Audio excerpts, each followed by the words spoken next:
Alright,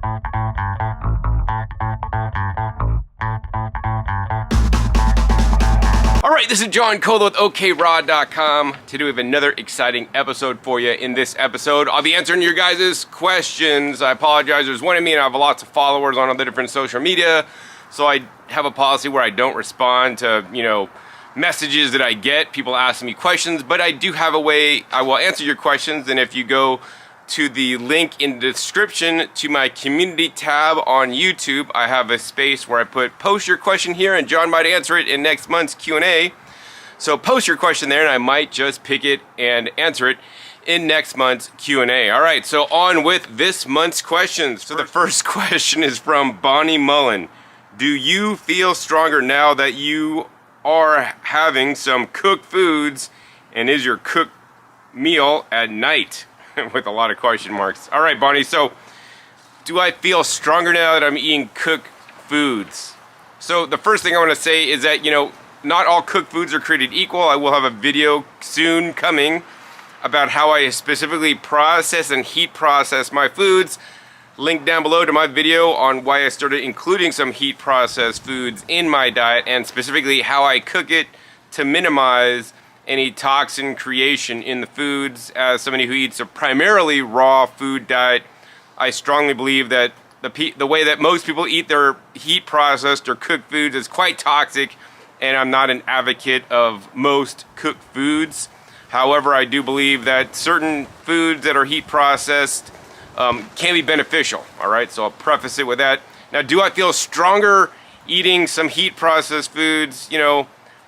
And what I'll say is this: I don't feel stronger or weaker. Can I lift 10 extra pounds or not? Like, I don't really think there's a difference. It's such a small percentage of heat processed foods that I eat. In general, they're mostly vegetables and lower calorie vegetables. I'll also heat process some beans and rice and grains and whatnot. And then are my cooked meals at night? So I don't necessarily have cooked meals per se. I may do a hybrid cooked / raw meal. So for example, last night I made a raw food soup that I had the previous night, and then to mix it up, I basically cooked a spaghetti squash in the Instant Pot for like 8 minutes, and then I scooped out all the spaghetti, and then I put that in a bowl, and then put my raw soup over it, and just mixed it all up. So it's a hybrid cooked and raw food meal, and that's how I generally will eat my heat processed food. Sometimes in the evening I'll have a raw meal, and then if I'm still hungry, then I'll have something heat processed, maybe some purple sweet potatoes. I've been eating purple ubes lately, or purple potatoes, or even purple yams. All my purple stuff. Maybe a little bit of beans, or beans and rice, or beans, rice, and quinoa and millet. Like, I try to really diversify my diet. So in general, the heat processed foods I eat are at night, during or after my raw meal in general. That being said, also sometimes in the morning, my preference on many mornings, but not all, I've been alternating mornings at this point, maybe having like a fruit meal for breakfast or a juice, and then some mornings I will have actually overnight oats. I'll have a video on how I make my overnight oats specifically. In the future, I could turn overnight oat process into a 4-hour process instead. And then I basically add specific ingredients specifically for my microbiome. Plus, I find when I eat oats in the morning, I could pretty much go for 4 hours and I'm really not hungry. So it really kind of sits in my stomach and doesn't move through as fast as fruit or vegetables would. And also studies show that, uncooked oats, instead of cooking them, is better for your microbiome. And, that's why I'm on this kick. But so most mornings I'll eat the soaked overnight oats. And then some mornings I'll also add in some heat processed in the Instant Pot buckwheat and or einkorn. And the buckwheat that I'm heating is actually raw buckwheat I bought that would not sprout because of some reason. So I just been cooking it and eating it to get rid of it. Optimally, I'd probably rather soak and sprout buckwheat and eat it that way. But yeah. So that's what I'm doing now. Once again, small percentages. I don't plan on switching to a cooked diet by any means. I feel great eating a high percentage of raw foods, including my juices, my vacuum blended smoothies, salads, and soups. And I'm just going to continue this path that I'm on, right? but also not forget about certain ways of heat processing food that can introduce, especially things like resistant starches, other fibers, and more importantly, additional phytonutrients I would get, you know, because I believe vegetables in general are healthier to eat than fruits. So most of the heat processed foods I am eating are vegetables, so I could actually eat a little bit less fruits in my life as well. All right, so next question is from Fig Tree. What about the AquaPure cleaner? So Fig Tree, I hadn't heard about that until you mentioned it, and then I did look it up, and it appears that's just basically like a item you put in the water, and then it has batteries, and then it just basically bubbles. In most cases, items like that that do electrolysis are creating O3 or ozone. So there's so many different ozone generation systems for soaking your produce and sterilizing produce. I've covered this in the past on my channel. I have one that's the dedicated unit that not only does the ozone, but also does an ultrasonic vibration that is even probably more better at removing pesticides, because it's ultravioletly shaking or ultrasonically shaking the produce off at the same time. And to be honest with you guys, I rarely use it. I did look at the AquaPure website, and I believe they do make some lofty claims like, this food is as good as permaculture food once you use our device and buy conventional food. I don't know if I'd go that far, and to me that's like a red flag. Plus their item is like $100, and that's just overpriced. You could go to Amazon and buy like an ozone, you know, soaker produce wash thing for like 40 bucks or something, or even less, right? So, I mean, don't get hosed and buy the one that's got all the marketing behind it, you know. I do believe that ozonation of your produce is good for removing things like bacteria. A matter of fact, it'll kill all the bacteria indiscriminately, good and bad. Also, it could, you know, oxidize things such as pesticides and herbicides. So, I mean, the facts are clear that it will do that. The fact of the matter is, it's probably better to remove all the bacteria, good and bad, and the pesticides if you are buying conventional. That being said, you know, I encourage you guys, good, better, best, you know. Best is do what I'm doing here. Look, I'm in my garden. I got all these amazing brassica plants, bok choy, Napa cabbage, Mizuna, and over on this side I got all my amazing lettuces, including Lola Rosa lettuce and speckled trout lettuce. That way, you know, I'm growing it in the best soil, adding things like trace minerals in the soil, spraying on things like phytoplankton, which most farmers don't do, and kelp, and putting on beneficial microbes, so they'll even be more microbial rich and have some good beneficial probiotics when I eat the food I eat. Also, of course, I'm not spraying anything but the rain that watered it last night when it rained, you know, and then I don't have to use some kind of ozone soak, because, you know, my goal is to eat the produce out of my garden and get the beneficial microbes that are naturally occurring in my natural local environment as well.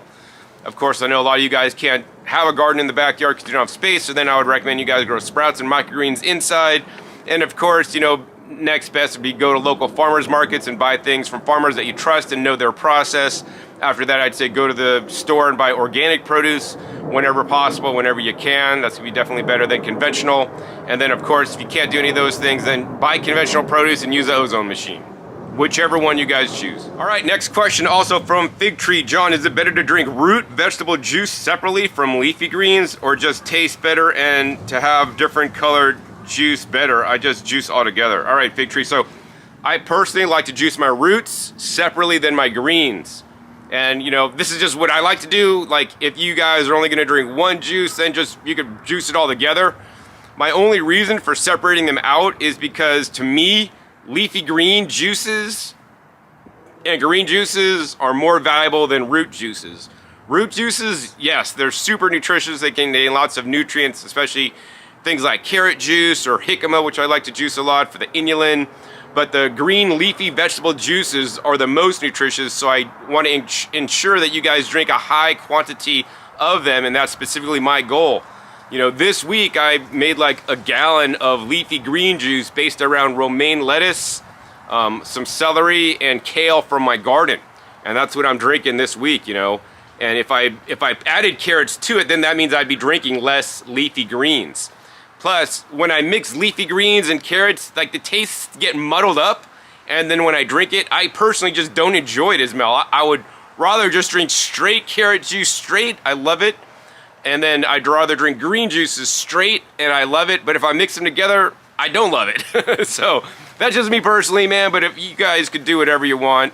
But I think my main motivation for separating them out is so that I can keep tabs on how much leafy greens I'm drinking versus roots I'm drinking. In general, I drink roots if I want to get extra calories, you know, so I'd rather drink root juice such as carrot juice before I ate an extra fruit meal. Link down below my video where I made why, you know, carrot juice is, in my opinion, healthier than eating bananas, and that's what I would rather do. You know, so, but also more importantly, get my leafy green juice in first. Now, yes, there's some days where I'm not perfect and I don't have my leafy green juice, and I'll just do my root juice because that's what I have in the fridge and I don't have time to juice or whatever. But my primary goal with juicing is to get more greens and drink a green juice every single day. All right, next question is from Emily Berry. Thoughts on consuming raw, cold-pressed hemp oil, EVOO for omega-3s, polyphenols, and anti-inflammatory effects? All right, so you got a couple questions in there. Cold pressed hemp seed oil. So I don't eat hemp seed oil. Yeah, I just eat hemp seeds. So that's what I'd say. Hemp seed oil maybe has a better balance of omega-3 to 6s. That being said, that's a whole nother discussion topic. Omega-3 to 6s, like getting preformed, you know, versus non-preformed. So for example, eating flax, chia, and hemp versus having like a DHA supplement from algae. You know, so some people in raw foods movement and plant-based movement will say if we eat enough of the omega-3 rich nuts and seeds and have enough leafy greens, we could make our own DHA and EPA. And, you know, the studies are kind of muddled. They're not entirely clear. My personal view is that we should be taking some preformed DHA and EPA, especially as you're getting older. And especially because most people's ratios are not proper, and if your ratios aren't proper, then you're definitely not going to be making enough EPA and DHA, so it's just easier to supplement. My dad does have dementia, and it has been linked with actually not having enough EPA and DHA, or the preformed omega-3 fatty acids, so I just actually supplement every day with the complement supplement. Link down below to my video on that to show you guys the blood testing I've done on myself to show me that product has some efficacy. I do on rare occasion make flax oil actually in a cold press, you know, that's raw. So I have my Instagram posts where I made it. I make this on very rare instances, maybe like once or twice, maybe 3 times if I'm lucky a year. I rarely ever do it. My goal is to actually put flax seeds in most salad dressings and soups and eat like at least a tablespoon every day. You could put it in your morning cereal. I do recommend grinding it up first. I do not, you know, generally recommend, you know, drinking flax oil. It's highly volatile and can go bad quickly. In addition, I encourage you guys against buying any kind of oils in plastic bottles that may absorb, you know, phytates and other toxins from the plastic. So on to EVOO, or extra virgin olive oil. When I first got into raw foods, I thought extra virgin olive oil was okay, and I got actually Biryani olive oil, which is the best quality olive oil local to where I was living at the time. And yeah, so, and then I used it, you know, sparingly, because I would prefer to use nuts and seeds. And then for the longest time, I was convinced by some people in raw foods and plant-based movement that olive oil is bad and should be avoided. These days, I'm kind of mellowing out a little bit, and so actually I picked up more of the Biryani olive oil, made sure that it actually has a high polyphenol content. There's a lot of olive oils maybe advertised online as, you know, high polyphenol content, but there's no legal definition. So they could have 300 milligrams per liter of polyphenols in that olive oil and claim it to be high polyphenol content, you know, whereas the olive oil I get has like north of 900 milligrams, you know, per liter or whatever of polyphenols in the olive oil I get, because it is early harvested and, you know, unfiltered, for example. So it has more of a stronger flavor on it. So another point I want to mention is that, you know, the polyphenols in olive oil are not just exclusive to olive oil. If you guys just, you know, go out and harvest olive leaves off the tree, soak them in water, even make a tea out of them, you're gonna get the similar olive polyphenols in a tea without having to eat the oil. In addition, I eat lots of different raw olives, not every day, but, you know, many times during the week. I get the Big Picture Foods raw fermented olives that are not pasteurized, and I eat those on a regular basis because olives also contain the polyphenols, because when they're making olive oil, they literally crush and squeeze the olive pit and the fruit to get the oil out. You know, and when you eat the olives, you get the polyphenols as well as other nutrients. That being said, the polyphenols probably aren't as concentrated in olives because there's a lot of other constituents in the olives, such as beneficial fibers, vitamins, and minerals, and other nutrients that are not going to be in the olive oil. That being said, I do see the benefit of eating small amounts of some olive oil for additional polyphenols. And also sometimes when I'm just super lazy, it's nice to just pour a little bit, tablespoon of oil on my salad with some high quality balsamic vinegar from Modena, aged 12 years. So it's nice and thick, and now I'm benefiting from the resveratrol from the olives in there, a little bit of pepper, and then my fit salt, which is a non-sodium salt, and mix it up, and it tastes delicious. That being said, I still encourage and do myself prefer to use nuts and seeds to make my dressing. So in summary, I will say that, once you start using olive oil, you could use it way too quickly. Oh, it's health food, and just start dumping it on everything, and I think that's not a good approach personally. I think that it'd be far better to eat more nuts and seeds and just douse everything in olive oil. That being said, I do see some benefit of olive oil in small, limited amounts. And here's, for example, I bought a bottle of olive oil probably like about 3 months ago, and it's probably about halfway down, and it's a liter.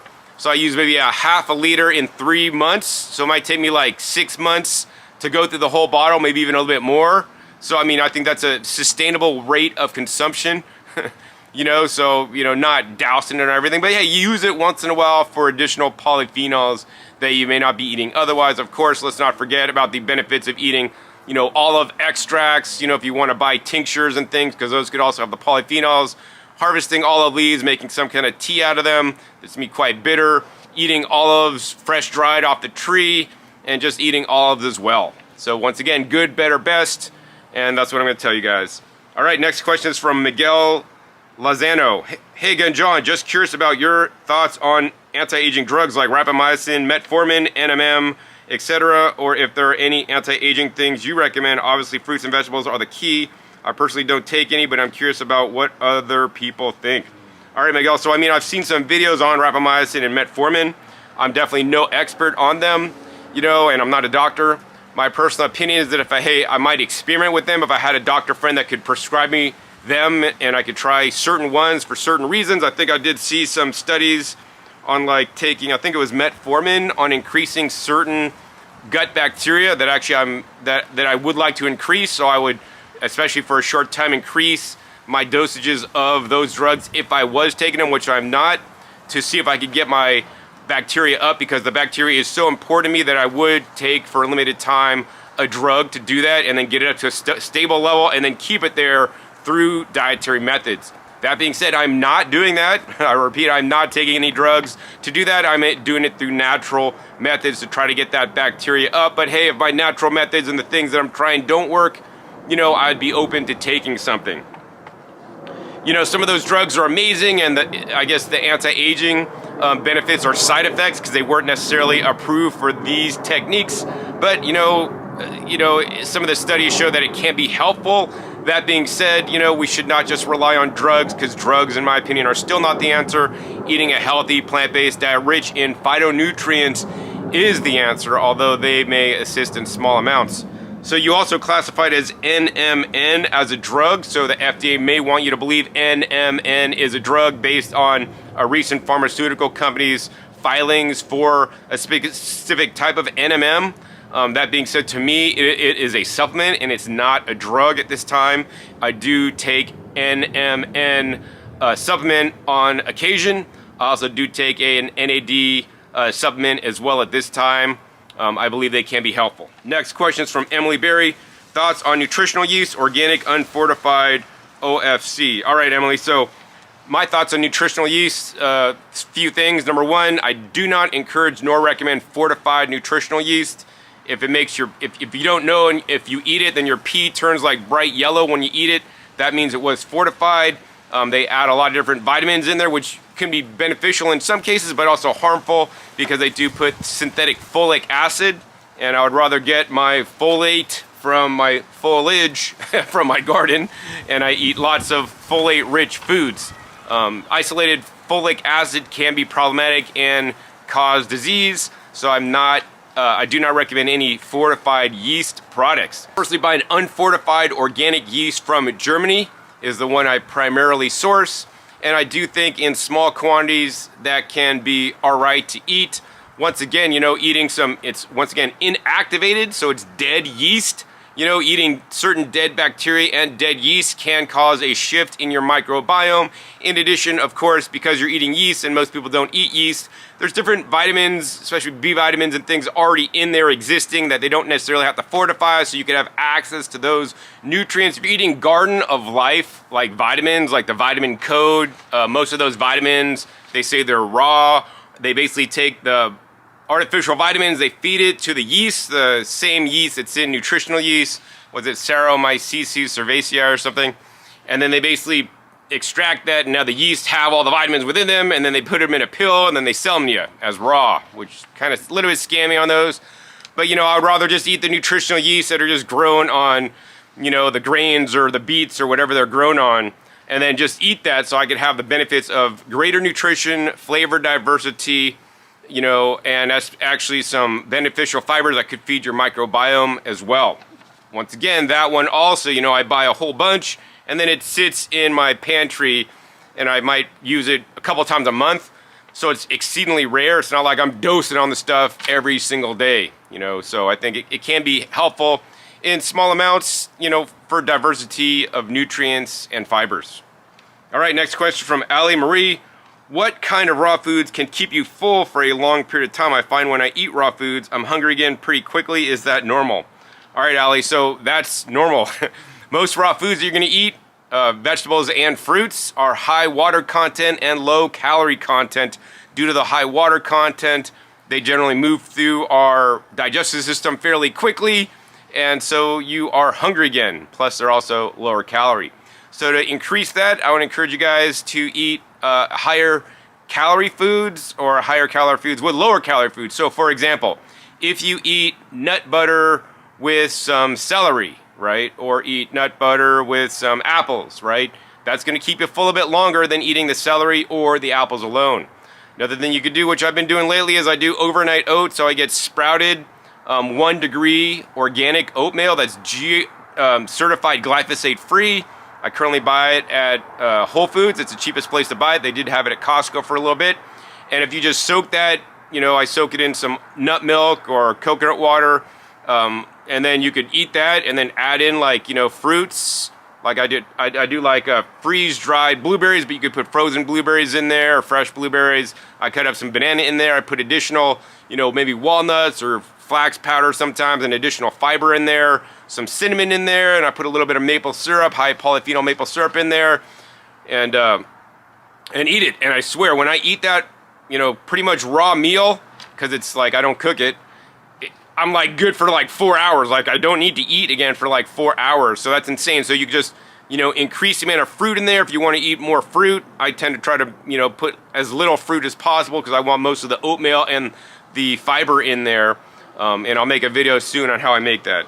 Other than that, I'd say, you know, eat some more hearty food. So, you know, soak some beans and sprout them and grow them. You know, now you're gonna get more beans in you and they're gonna kind of hang out and digest a bit longer than fruit or vegetables or juice would.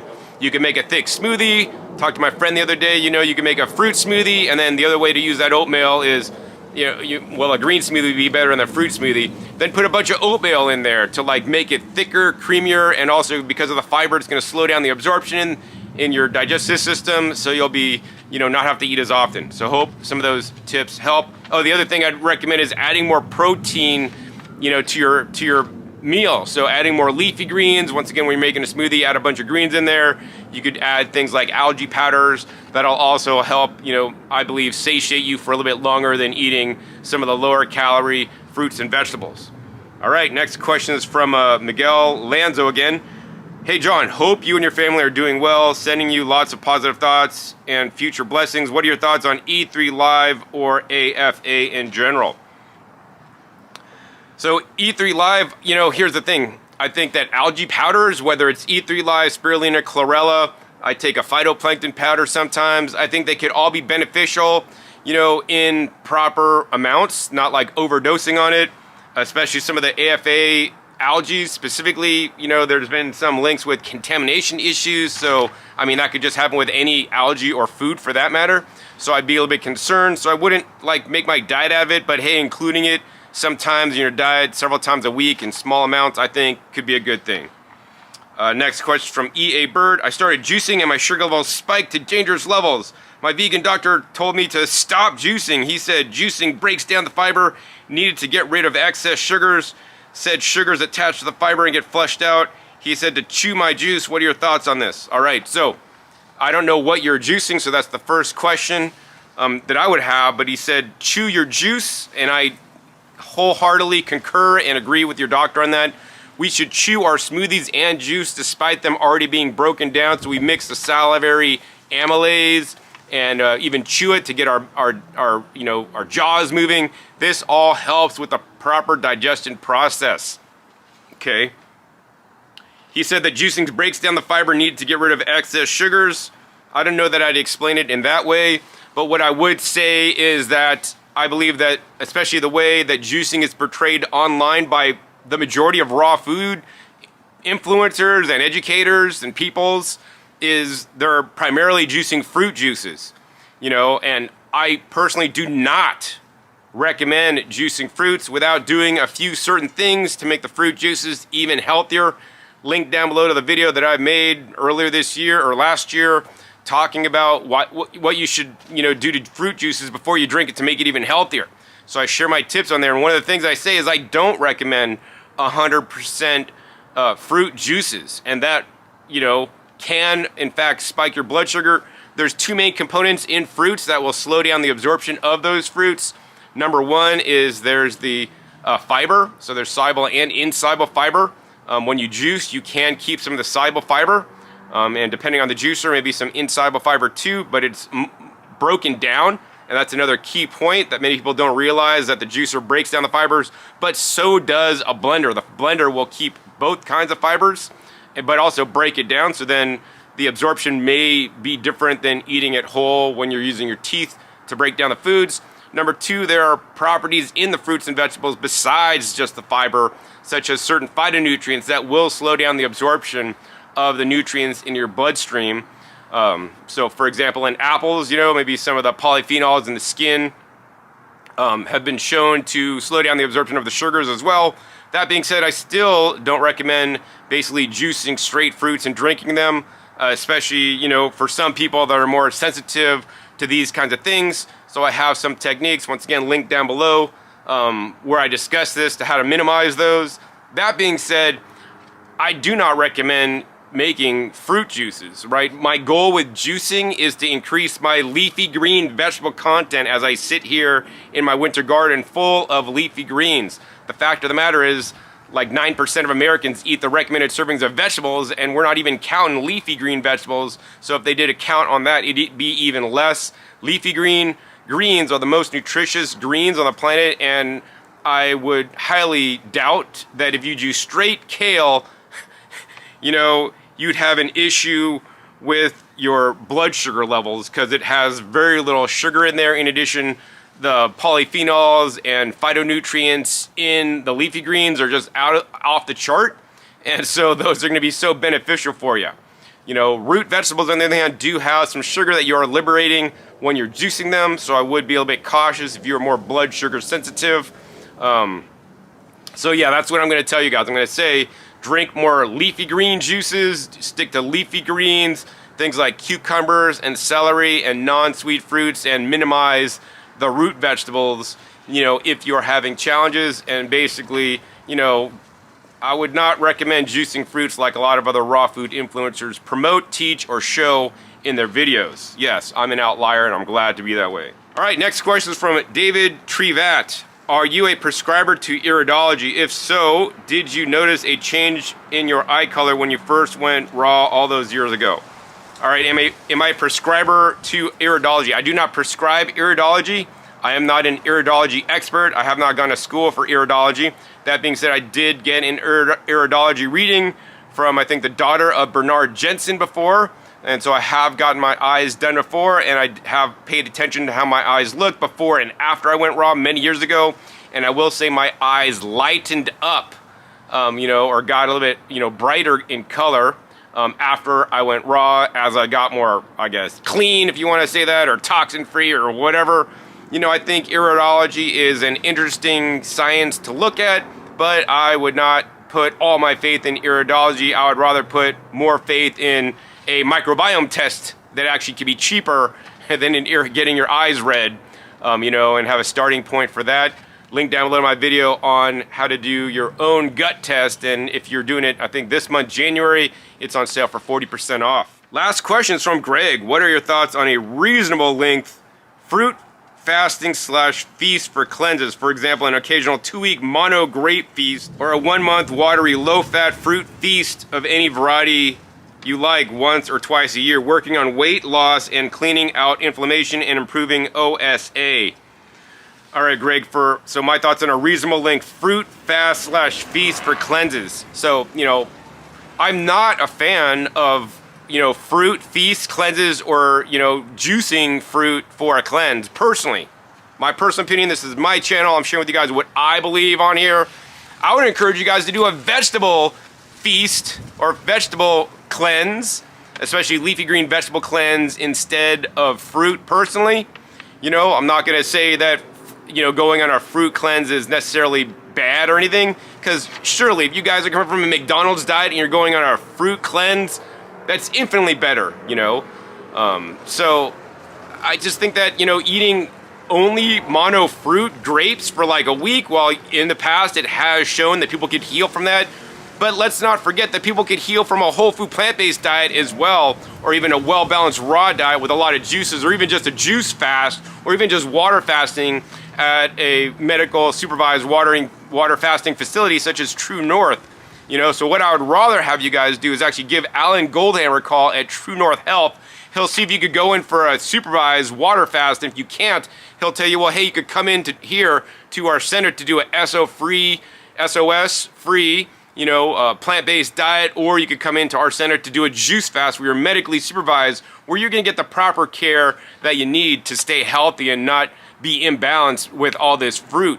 In addition, going on longer fruit fasts, once again, hey, a lot of these raw food influencers that teach fruit, high fruit or mono only fruit eating for months or weeks or longer even, I'm sure they have the best intentions, but they may have not have looked into some of the microbiome research and how your microbiome is critical for your health. And by limiting the food to your microbiome, although we could survive on it, may be good for us, it's not good for our microbiome, and will, over the 1 week you're doing it, limit the diversity and probably potentially wipe out certain microbes in your gut flora that you may need for long-term health later on. Short-term health, they might be benefiting you, but the long-term health, it might not be so good. And this is evidence to me by my personal microbiome test and trying to eat clean and high fruit diet for many years and seeing my microbiome test. That being said, your results may vary because we all are different.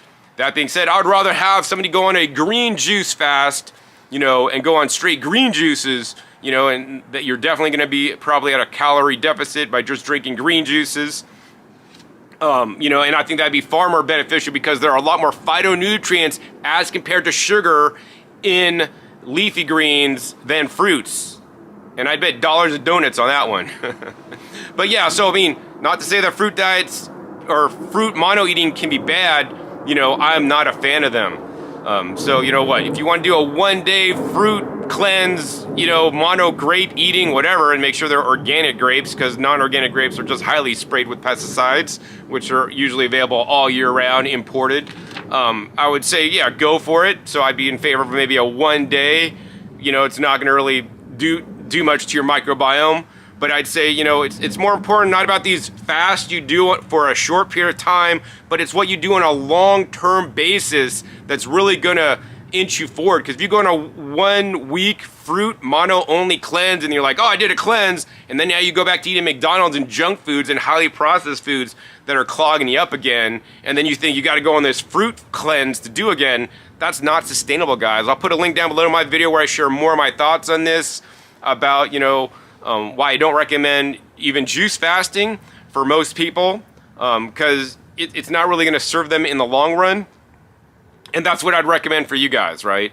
And I'm just sharing with you guys what I see, my observations, and what I think would help people the most personally. So yeah, that's my honest opinions on that. So, I don't generally go on any kind of mono fruit eating. I mean, all like my primary fruit I'm eating now this time of year is persimmons, and I'm basically eating persimmons most days, except some days I'll have like blackberries or blueberries, and I was eating some fajoas, some dragon fruits. But the fruit season is a little bit difficult in the wintertime, and I have like such a good store of persimmons. But so I'll eat those a lot, but I eat persimmons every day, but then I'll eat drink a green juice, maybe have like a salad and a raw soup meal and some other things as well, some heat processed foods. So yeah, not hating on fruits, but once again, check my link down below. Am I a fruit hater? And you could see scientific published study that shows that hey, eating vegetables is far more beneficial overall than eating, fruits, especially once you get into the higher quantities. So I think if you are eating too many fruits, by default, you will not be eating enough vegetables. And in my opinion, in the long term, that's going to hurt your health outcome personally. All right, so that's pretty much it for this episode. If you guys enjoyed this Q&A episode, hey, please be sure to give this video a big thumbs up. Also, be sure to share this with other people in raw foods that you guys think it could help. And also be sure to click on the subscribe button right down below so you don't miss my new upcoming episodes. I've coming out every 5 to 7 days. You never know where I'll show up or what you'll be learning on my YouTube channel. Make sure to click the little bell so you get notified as my new videos come out. And finally, be sure to check my past episodes. Some of the links of the videos I've mentioned in this video are down below in the description, so I want you guys to watch those to learn more about my thoughts on some of these topics that I've addressed in this episode. So with that, my name is John Kohler with okraw.com. We'll see you next time, and until then, remember, keep eating your fresh fruits and vegetables. They're always the best.